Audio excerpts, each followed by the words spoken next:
I know you're all waiting for this. The Washington Passport Agency will relocate this weekend. Starting next Monday, October 28th, the agency will be open for business at 600 19th Street Northwest. The new facility will have a larger lobby, additional service windows to assist customers. The Special Issuance Agency is also located at the new address. As you know, I think the Washington Passport Agency serves individuals with urgent travel plans, and appointments are required. Last year, the agency issued more than 200,000 passports and assisted approximately 30,000 customers at its public counters. I got two things, one on each of them. On the passport agency? Well, one on the strategic dialogue. Okay. So today is a pretty big day for Israel then, isn't it? Not only does the Prime Minister meet with the Secretary of State, but this is going on as well. Yep. What is there any overlap in these? I'm not quite sure I understand the timing here. I don't think there's anything nefarious about it, but what I'm not sure. Presumably the Secretary and Prime Minister Netanyahu spoke about many of the same things that are being. So and we have conversations at all levels regularly. I don't know if there's something special about the timing. Are you expecting any, any significant announcement or news to come out of the meeting here? Not necessarily. These are topics we discuss all the time, and I just don't have any other preview for what we'll say at the end of them, but these are fairly, I think, regular discussion topics. All right. And then on the passport agency relocation, yes. Are you going to make it possible for the same extortionate passport photo shops that are around the old location to relocate to the new one? I don't have any additional information, Matt. Happy to look into that. All right. Thank you. What else? I want to go back to yesterday, unless someone wants to go on Israel. I just want to go back to the drone. Have you had the drones, the reports, the Human Rights Watch and Amnesty reports? Have you now had a chance to take a fuller look at these reports? The reviews are still ongoing. I don't have any updates for you on that. So your positions from yesterday that you disagree with the idea that, or the allegation that somehow there was a violation of international law and that the casualty figures are incorrect. You stick with that? Absolutely. Okay. Yep. So is the administration's, in the administration's view, is it above criticism, or should it be immune from criticism? Not at all. Okay, can you... Why would I come out here every day if we didn't have that discussion? Well, but you come out here every day and reject the criticism. So I'm just wondering, is there anything in these reports that you've seen so far, recognizing that the review isn't done, that you accept criticism for? I can check with our folks who are looking at them. I don't have a detailed breakdown in terms of a response beyond what I said yesterday. Okay, well, can you... I'll check with our folks and see. Okay. Can you recall if any time the administration has been criticized on a foreign policy issue where you have accepted that criticism and believed that it was in fact correct? I think there have been times, Matt, when we have complex issues to discuss. Whether it's on counterterrorism, whether it's on, we've talked a lot about alleged reports of intelligence activities. These are complicated issues that we're happy to discuss with folks around the world when they bring up concerns they have. We've been happy to have that conversation. Absolutely, bilaterally, we're happy to discuss these issues. Right, but that's not the same as accepting the criticism. Well, it's not a yes or no question, right? Do you believe it's a question about having discussions when people raise concerns about things. Okay, fair enough. But do you believe that the administration has deserved criticism for any of its foreign policy actions over the course of the last 5.5 years? Look, I think we've all been clear, and the President's made clear that we value a wide range of opinions, both inside the government and out. We always listen to them, take them into account when we're making policy decisions, and these are tough decisions to make. Well, can I just ask you what it is that you think the administration has been correctly or fairly singled out for criticism over? I'm not gonna get into that conversation here. We've talked individually about each policy as it's come up. When people have concerns, we've addressed them. We've talked from here about why we believe the policies we are pursuing are the correct ones, and we'll keep doing that. So is it the view of you, and speaking for the State Department, speaking for the administration, that it has done nothing over the course of the last however many years to warrant any criticism and that all complaints or criticism about it are unjustified. That's a ridiculous question, Matt. I would never Well, say that. I would never make that claim Okay, but from then here. tell Can me- I finish, please, before you Yeah. continue asking questions? Yeah. Thank you. What I would say, and I've never made that claim. We live in a democracy where there's healthy debate. If we didn't want to talk about these issues publicly, we wouldn't be doing it every day from here, from the White House, and in a lot of different but, forums. yeah, but we always say that we're open to discussion. That's why we value the kinds of conversations we have with folks in the country, with our partners and allies around the world. In no way would I ever make that kind of blanket statement. Well, then can you I'm not sure what you're trying to get me to. Can you identify one instance where you accepted, where you believe that criticism has been warranted? I'm just not sure there's utility in answering that kind of question. When we have discussions and concerns people raise with us, I'm happy to address them individually. I don't want to make a blanket statement like that. I just don't think it's useful. Well, Yes, I'm Joe? not asking you for a blanket statement, because you're not going to make the blanket statement. I'm asking you if you can think of one time that the administration has done something that it deserved criticism for. I'm happy to engage individually on And policies as they come up. I and- just don't think this is a useful line of questioning. And We're, I think, going to move on now. Joe? whether you think it's useful or not, it's useful to me. It's useful to my understanding I of just what's don't have going an on. answer If the for you. administration believes they can do no wrong, Have I ever said that or made that claim? well, you're not. But you're saying that you're open to discussion, but you're not saying that Absolutely. but you're not identifying any instance where you've been criticized that you think that wow, maybe they're right. Again, I'm happy to engage on specific policies and specific criticisms. All right. I'm not going to engage in intellectual discussion overall about what we have Well- done right in the last 5.5 years. Go ahead, Joe. We talked yesterday about the NSA spying Mm-hmm. in France. There's also now Reuters is reporting that Secretary Kerry, when he was in Rome, this issue was brought up with the Prime Minister, and that he promised that U.S. authorities would look into whether intelligence services may have illegally intercepted Italian telecoms. I didn't see that in the readout, by the way, so is that correct? Let me check with our folks on the ground. The answer is I just don't know. So let me check with our party who's still on the ground in Rome, in the middle of a long series of meetings with Prime Minister Netanyahu. I'll check, Jill, and see if I can share anything. All right. I just don't know the And answer. just one quick thing that just came out. This Jaffe Joseph, who's the NSC tweeter, he now, according to Jay Carney, was an employee of the State Department on temporary duty there. Is that correct? No, that's not. I'm sorry, I haven't seen Mr. Carney's comments. My colleague Jay, who I talk to frequently, he at one point, without getting into specific personnel matters, which I'm not going to do here, I don't think Jay did either or should have done, but at one point he had been a State Department employee detailed to the White House, but it's my understanding as of at some point this summer, he was actually made a national security staff employee. That's why they're handling the questions about the personnel matter, and we're not doing that from here. So I'll take a look at what Jay said, but it is my understanding that he was not a State Department employee on detail recently. Thank you. Staying with the staying with the NSA. Last night, James Clapper came out and said, gave a statement about the claims, particularly which have been in Le Monde, about the about the intelligence activities in France, and he said that the specific claim about the 70 million phone calls was false. Could you tell us in what way it was false? I don't think I'm going to expound more on what the DNI said. I'll let his statement speak for itself, but I will point you to the fact that he did note that that was Well, false. I mean, was it 90 million phone calls then, or was it? I mean, was it more? I've seen a lot of these questions out there. I'm just going to have to let the statement speak for itself. If the DNI folks have anything else to add, they can. But then I suppose the question is that why should anybody believe you that it's false if you don't back it up with proof that it's false? Well, I think the DNI coming out and making a statement addressing this is important. We've tried as much as we can while protecting intelligence activities or alleged intelligence activities to put out as much information when things are false. We can't always do it, but we think it's important to say when things are false, even if we can't give granularity about what backs that up. Unfortunately, sometimes we can't because of sources and methods that we need to protect. Well, I don't think it speaks to sources and methods. I mean, he's talking about a particular claim that was made in a French newspaper, and he's saying it was false, but without giving us any proof of why he thinks or maintains that it is false.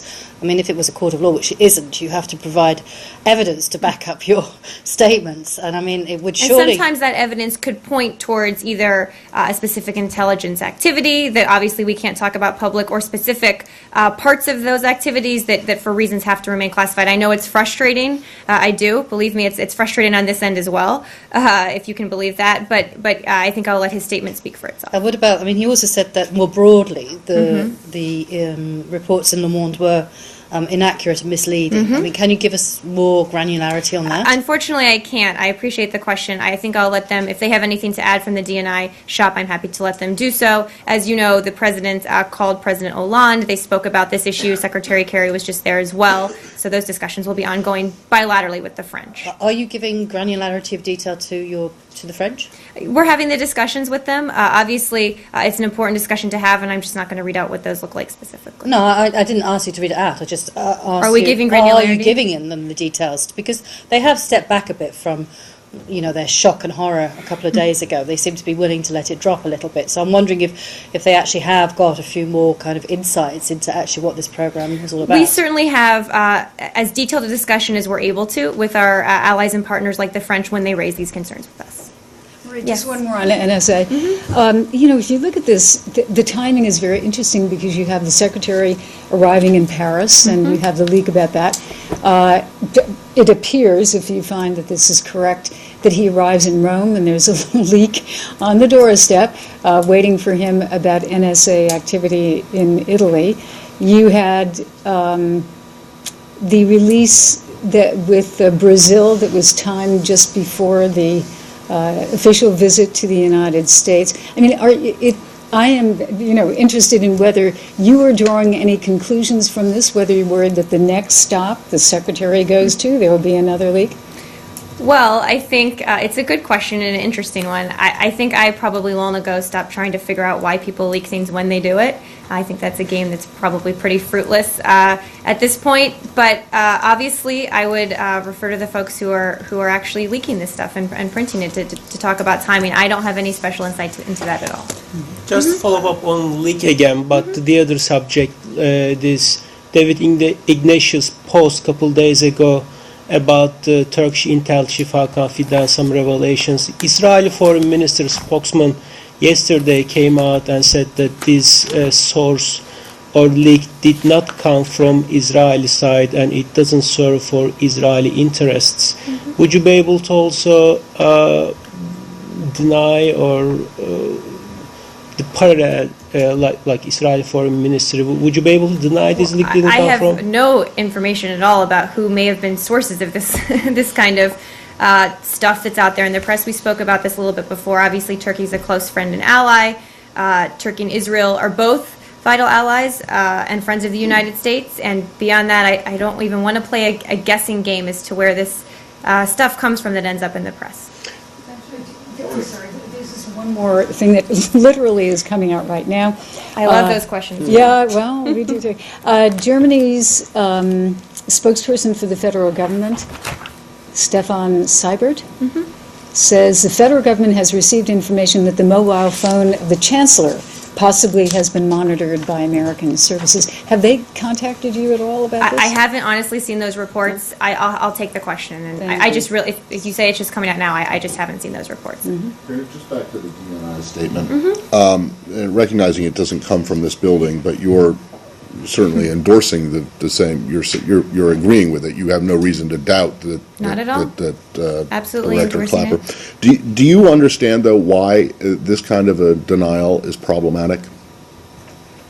Because In what if way? you say that the story is erroneous and that the U.S. did not vacuum up records on 70 million French telephone calls, that leaves huge openings for what might be accurate. It could be 65. I don't think that it would. It could be Would you more, rather us as not Joe make a statement on it at suggested. all? No, I'd rather.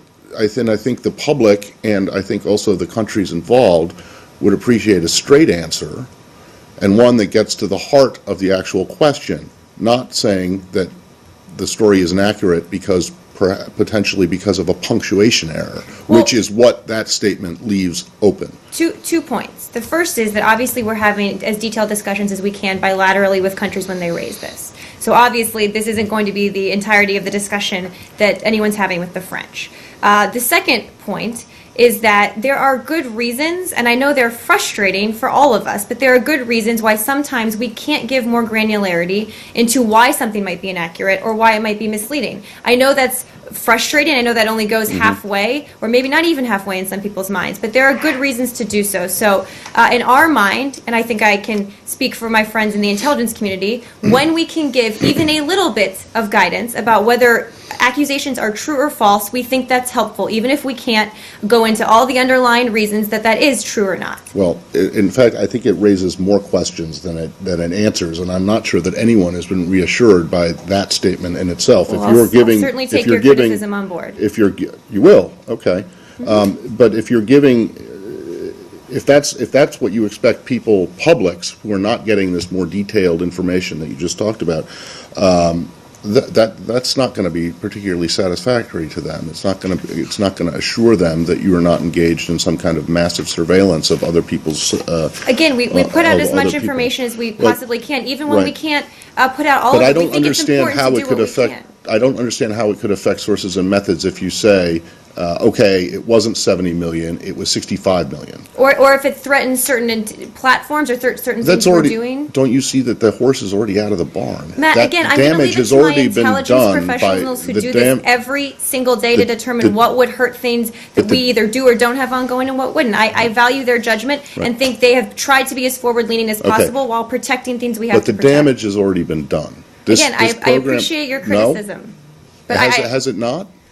In what way? I don't, because you've got a guy who revealed huge amounts of information that he shouldn't have. He's sitting now And we in believe he should Moscow. return to the United States to Exactly. He's face sitting now in justice, Moscow, whatever, eating caviar and drinking vodka for all we know. Scott, he's totally free. And the revelations that he's made, that he's been responsible for, have upset quite a lot of people. And if you're only able to come out and say that, this is not true and trust us, you're not going to get a very. I make a couple more points. First of all, we are having more in-depth conversations bilaterally with the governments. Right. Second, the president came out several weeks ago and made a statement about this, how we were reviewing it. At the end of the review process, I'm sure we'll be talking about it more publicly then. Several weeks ago. That would be about 20 weeks ago, right?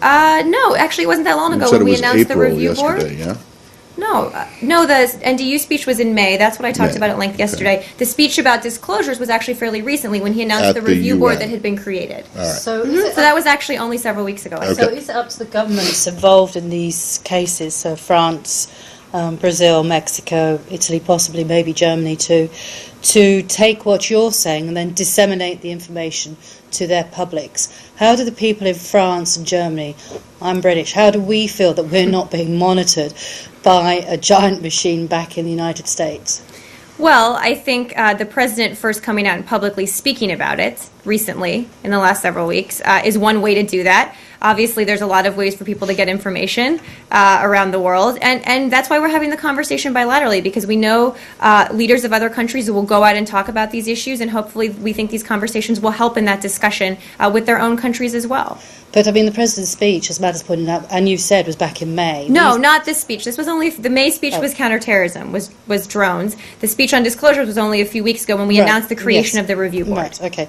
So, I mean, I just don't see how that's supposed to absolve the concerns of people abroad that they're being spied on massively by America. we're going to keep having the the American dialogue. president, his speech may or may not have been watched by people in Europe. I don't know, given the time differences and things like that, probably not. And the Europeans have their own concerns too, as do the Latin American countries, about what is going to be on the front pages of the newspapers or put on their TVs and put on their radios. I'm just trying to understand how they are supposed to not think that you have America on one hand policing the world, and nobody has a right to get upset about their phone calls being monitored, possibly. And I think one thing, and again, you're right, I'm not sure everyone saw the president's speech, but one consistent message, whether it's him, whether it's our bilateral discussions, whether it's me up here or other folks, that there are specific limited reasons we conduct intelligence activities of the kind that many, if not all, countries around the world conduct. Therefore, limited aims. They're to protect American national security, to thwart terrorist plots. There's a lot of limited ways that we, or I guess for ends that we collect intelligence for, and that's why when we get out and say, look, this isn't just some massive, and the president has said this actually at a press conference in Europe, I think not too long ago, that this isn't some massive sweep of all the information in the world. These are intelligence activities that many countries do with purposeful, limited ends. For purposeful, limited goals. And we're going to keep saying that message over and over again, and because we think it's an important one. And that's why we have the discussion bilaterally, so other leaders can also come out and say, I've spoken with U.S. government representatives, and this is what we talked about, and we're going to keep working together on this going forward. So I understand that, but 70 million phone calls in France over a 30-day period. Which we said is inaccurate. Okay, so if you were to tell us that if it was a 29 days then, if it was a lot lower, then it would be in your interest to say that. I think, I'm not exactly sure, but I think the population of France is around the 70 million mark. I don't know what the population of France is, but I take all these points. We want to have a discussion about this. The president was very clear, and the secretary has been clear. We want to talk more about this publicly. We think it's important, not just for our own country, but for countries around the world. That's what we're endeavoring to do right now. That's what the review process is looking at. What can we talk about publicly? How can we reassure people that this isn't some giant intelligence dragnet all around the world, but it's for limited, purposeful aims to protect our national security and protect security of other countries, intelligence that we share with our friends and allies all over the world. So we're going to keep having the discussion and moving the ball in the right direction because we do think it's important. The problem is that you can say it's not a giant, massive dragnet of information all you want, but everything that's coming out from these leaked documents suggests that it is. I think we've stood up here and said when things were not accurate in these leaked documents, and I think some of it's been skewed and misrepresented in a way that is not accurate, and we've said so. But see, that kind of a rejection of it, with that saying what exactly is wrong with it, is really kind of meaningless. Again, I will take your criticism on board, Matt. I don't know if there's a question there. If not, I'm going to move on. Go ahead, Jim. I would like you to go back to your former colleagues, and tell them that their answer is not good enough for us. I will be sure to pass that message along. We have a briefing from them in here.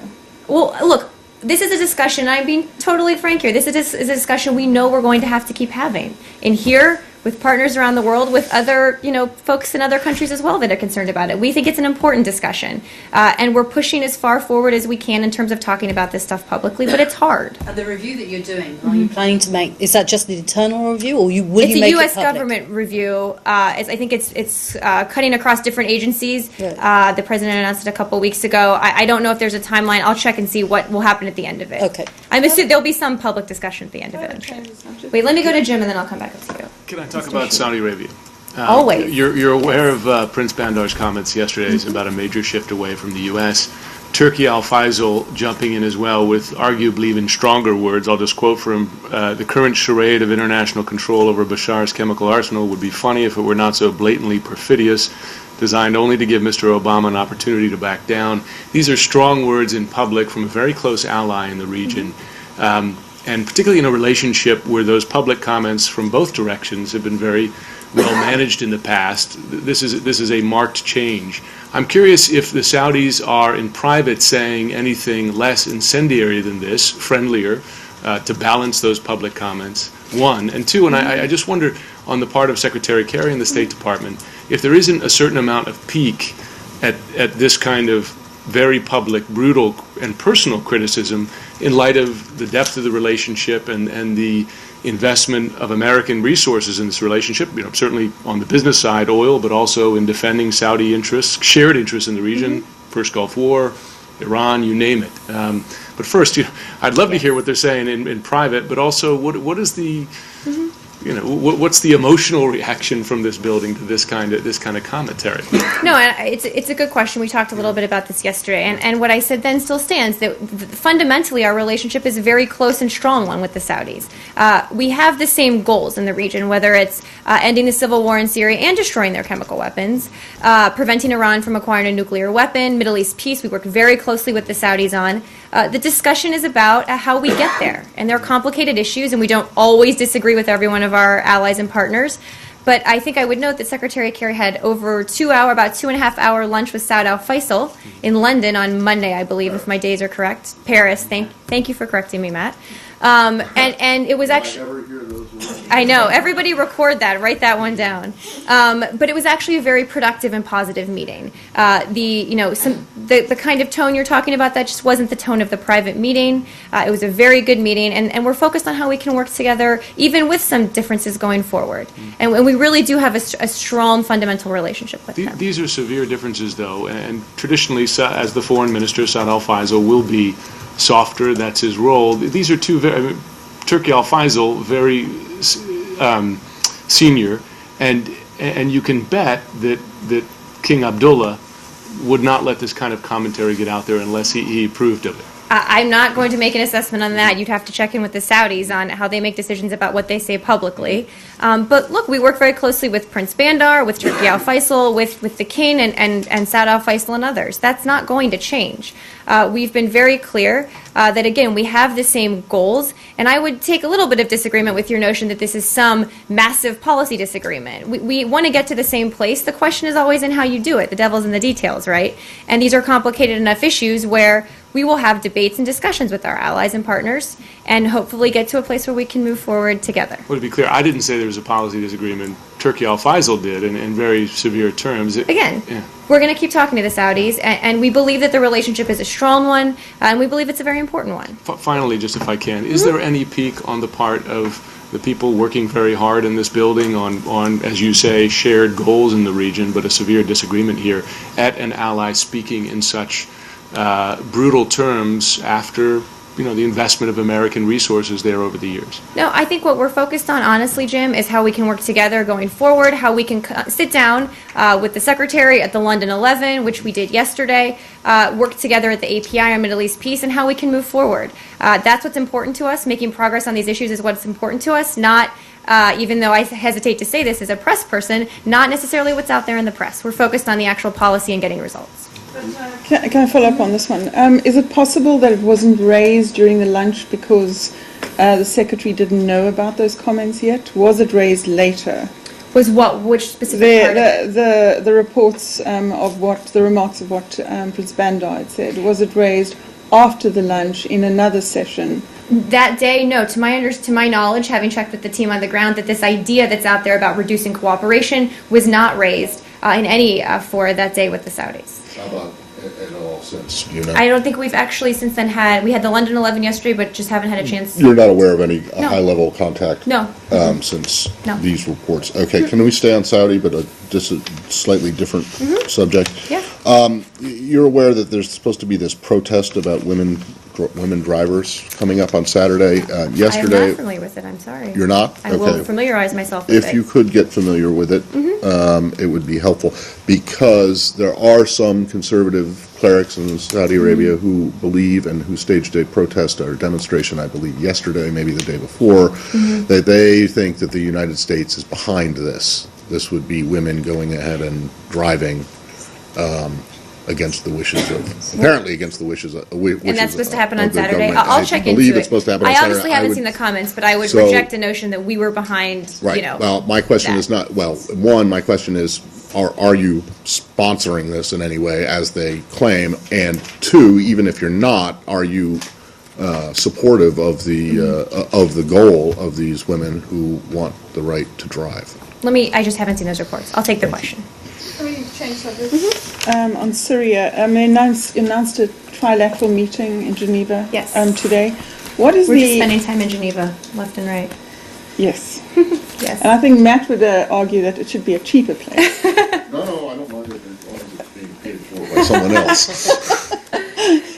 But what exactly is the aim of that meeting? And number two is, have you set a date, or has there been a proposal for a date set? The 23rd, 24th of November is one that seems to be floating around.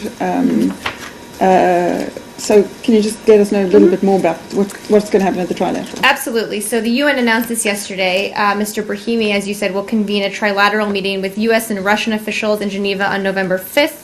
The U.S. delegation will be led by Undersecretary of State for Political Affairs Wendy Sherman and include U.S. Ambassador to Syria Robert Ford.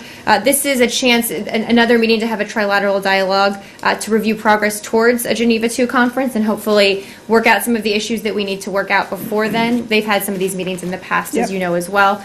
We don't have official dates yet. I know there's a couple different ideas and suggestions out there. We just don't have anything official yet. But we're still tracking towards late November. Can you assure us on that date that the United States will oppose the date of the 28th? I don't know. Why? That would be Thanksgiving. Can you say at this point? If that's the right time for Geneva too, Matt, we're not going to, Really? we work around the clock here. I don't know. I have a few more on Syria. And the other one is, in the communique from the London 11, it did talk about assurances of more aid. Is that more aid coming from the U.S., and what is that aid? Let me check on that. I know we obviously continue our aid. Let me see if there's anything new. I don't believe there is, but let me see. Yeah, I mean, my question was, did they commit to something more yesterday? Let me double check on that. I'm not sure that we did, but I could be wrong. And then what is the U.S. doing between now and the November 5th meeting about trying to get the opposition on board? Well, Ambassador Ford is in Istanbul as we speak, having meetings with the opposition to help continue to get them to increasingly coalesce. They will also be convening their own General Assembly meeting in the next several weeks to make a final determination about attending the Geneva conference. As I said yesterday, their participation is pivotal. We will continue encouraging them to attend, and that's why Ambassador Ford's on the ground talking to them right now in Istanbul. Do you expect that out of the November 5th meeting you could be announcing a date for the Geneva Possibly. And I mean, the opposition's main... But we won't be announcing it, to be fair. The UN will be the ones officially announcing it. So, and Ms. sending out Brahimi, invitations. Ms. Brahimi... Actually, I think probably the Secretary General will be sending out invitations. Oh, okay. I think. The Syrian opposition's main reason why they won't go to the Geneva talks at the moment is because they don't want to sit down at the same table as the regime. And since Assad also said a couple of days ago that he didn't think it was going to be useful, I guess I'm repeating a question from yesterday. Do you believe it could be possible to hold a Geneva II meeting without the Assad regime? Well, we are still determining, and I think one of the things we'll talk about on the 5th is determining who will represent all the different sides and parties. The purpose of Geneva II, as we've talked about, is to implement the Geneva I communique. And as the Secretary said yesterday, I believe, the opposition has said their condition is that the intent of this process is to see that Assad goes. And that's, of course, our intent of the process. And indeed, the Geneva Communique, which outlines the mutual consent clause, would lead to that end as well. So we'll keep working with the opposition to get them to the table.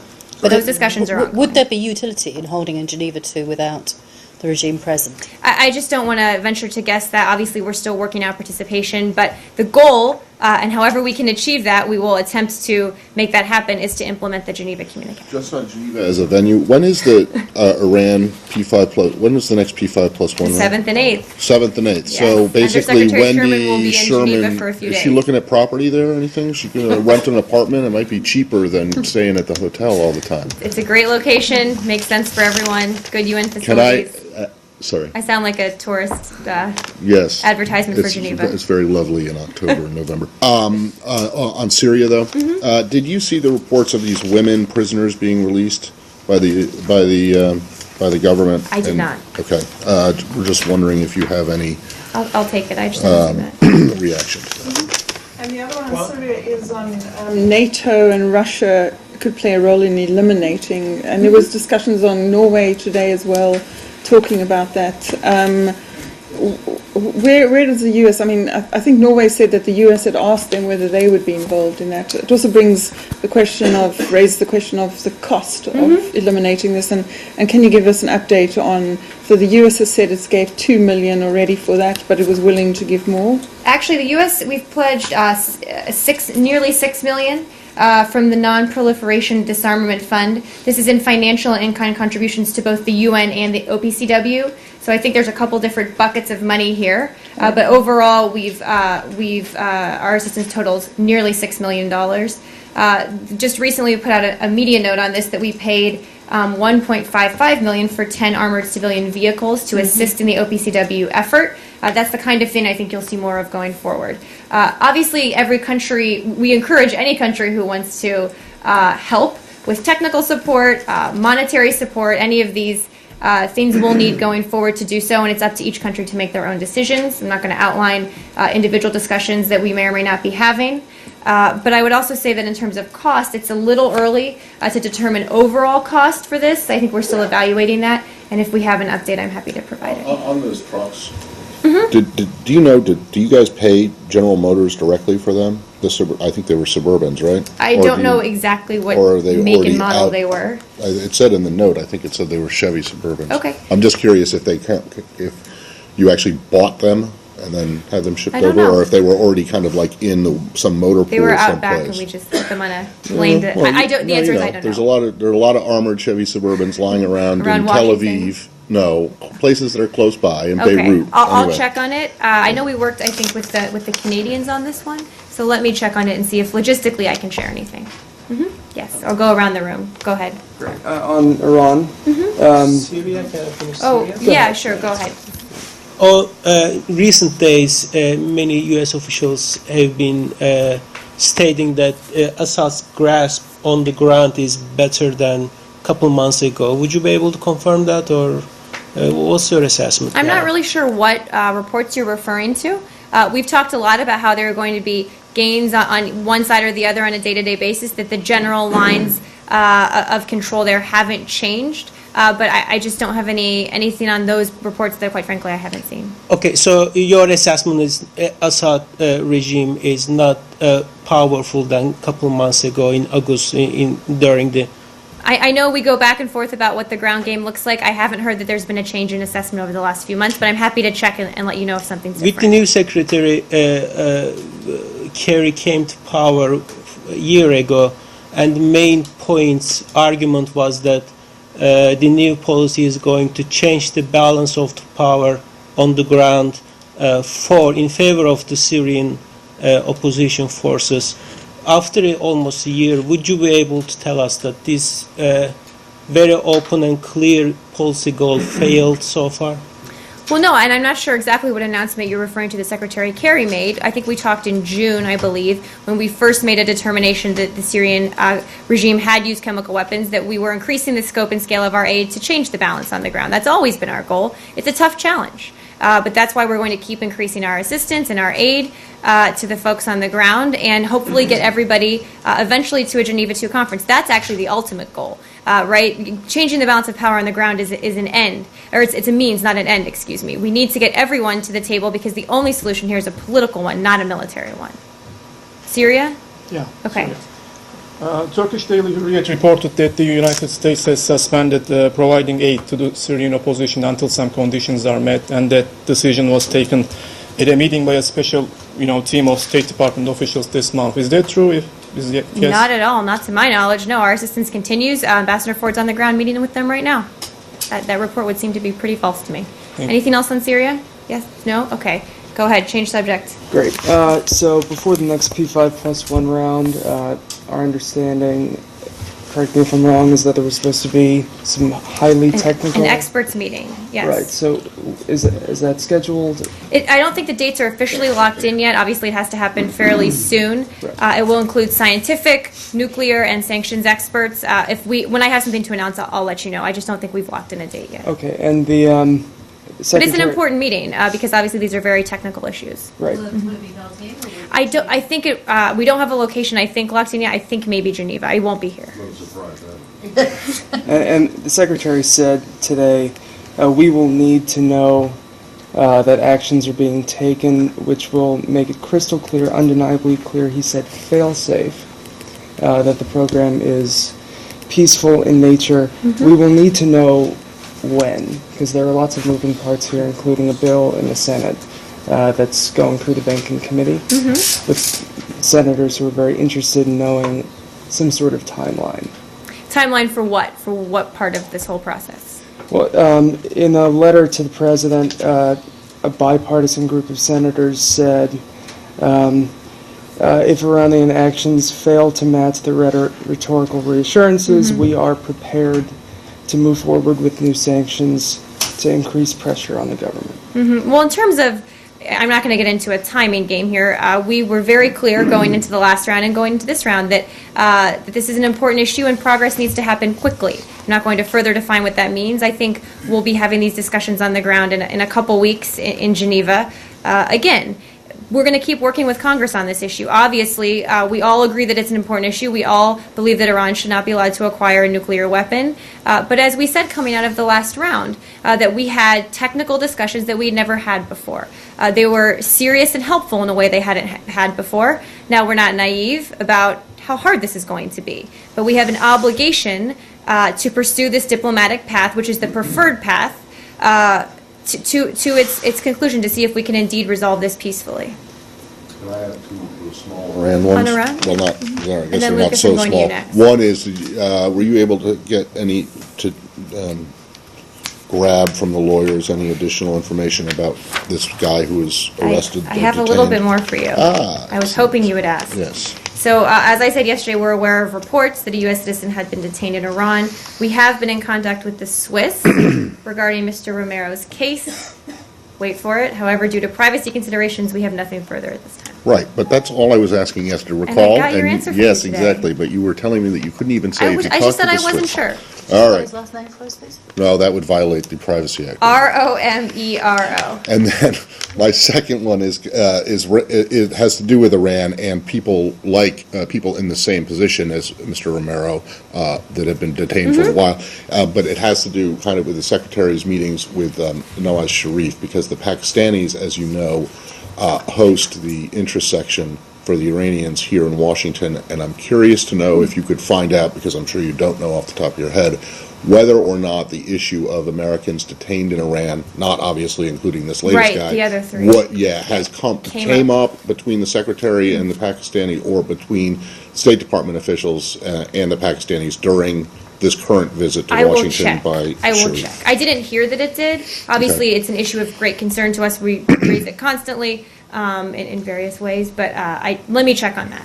Lucas, wait, hold on. I have one quick on Iran. Yes. Maria, as you know, today is the 30th anniversary of the Marine barracks bombing in Beirut, and the new Iranian defense chief, Hossein Dagan, was responsible for that bombing. I was just curious, is that man allowed in the United States today? It's a good question. I don't know the answer. I'll check on it for you. Iran? Still on Iran, yeah. AP had a story earlier this week quoting diplomats with knowledge of Iran's proposal in Geneva.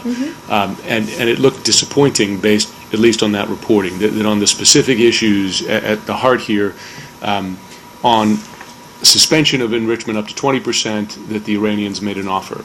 That on limits on on the Fordo facility, they're willing to discuss, but no more specifics. On limits to all uranium enrichment, willing to discuss, but no specifics. And on uranium stockpiles, no discussion of that. Now, based on that read, that is not as much as I understand we were expecting from the Iranians at these talks. And I wonder, can you get into whether that's an accurate portrayal of what was on the table in Iran? First question. Okay, I'll answer your first one, then we'll go to a second one. We're not going to negotiate this in public, and we're not going to talk about the details of what was put on the table at the last round in Geneva. We believe, actually, that it's a sign of the seriousness that we and the Iranians take this process. We've all committed to not talk about the details publicly. Those of us who here are involved in this process aren't doing so, and on the Iranian side, they're not as well. So I would urge a little caution into reading too much into reports out there. We're keeping them private for a reason, because we think it gives them the best chance of success. No question. That's a fair point. Same as what you were saying last week, but invariably... Trying to get me to change it. Well, invariably some of the details are going to come out as people talk about them. Right. Are you saying that those details, as mentioned, are incorrect? Not commenting on those details in any way, shape, or form. And can you give any more detailed characterization of the discussions? Disappointment, discussion? No, I mean, or in fact... impression of the uranium? We've talked about this since the P5+1, that for the first time we had a level of technical discussion we had not had before. We engaged in these discussions with a seriousness of purpose and a specificity that we hadn't had before. For the first time since 2009, at the P5+1, we had a bilateral meeting with the Iranians, and we hope to have more in the future going forward in these rounds. So I think we are encouraged by some of the signs we saw, but the devil's in the details. I said that a few times today, and we will see what happens at the experts meeting, where the Iranians will have a delegation as well, and we'll see what happens in the next round. There's a lot of work still to be done here. This was always the beginning of the process. Iran? Mr. Dagan, yes. Is there any plans to bring him to justice or to pursue any, go after him at the bottom? I'll check in. I just don't know any of the facts here, Lucas. I'm happy to check into it for you. Okay. Anything else on Iran? Okay, wait, let's go here. Go ahead. Yeah, no, just, is there any reason that you can think of to, why the Russians would have characterized the last round of discussions as no more productive than before Rouhani took office? I think every delegation is free to make their own statements. I think you saw certainly what we said, and I think you saw what the Iranians said. You saw what Cathy Ashton said, what other folks have said as well. So, again, no one's naive about how much work we have to do here, how hard it is. But we have an obligation to pursue this diplomatic path to see where it will go, because the alternatives are not the preferred path, certainly, to diplomacy. Yes, Iran. Ahmad Shahid, UN's special reporter on human rights in Iran, he just issued the latest report, and he's mentioning about the fact that sanctions are causing lots of drug shortages, medicine shortages in Iran, and he's asking the sanction imposing countries like the US to make sure that it doesn't have any side effect in terms of Iranians, basically human rights. This issue is causing a lot of resentment toward the US. The sanctions, this is the side effect it is having.